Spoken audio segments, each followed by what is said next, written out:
matéria, nós encerramos a discussão. Passamos à votação. Nesse sentido, foi encaminhado requerimento para votação em bloco do substitutivo da Câmara. Requerimento assinado pelos senadores Inácio Arruda e Vanessa Graziolini. Vamos votar primeiro o requerimento. Votação do requerimento. Os senadores que aprovam o requerimento permaneçam como se encontram.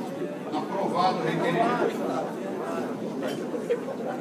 Passamos agora à votação do substitutivo da Câmara. As senadoras e os senadores que aprovam o substitutivo permaneçam como se encontram. Aprovado o substitutivo.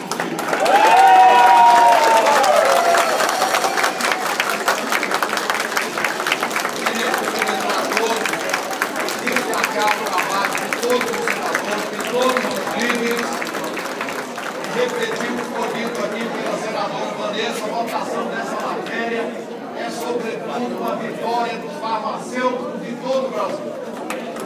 Senhor presidente, está na ordem.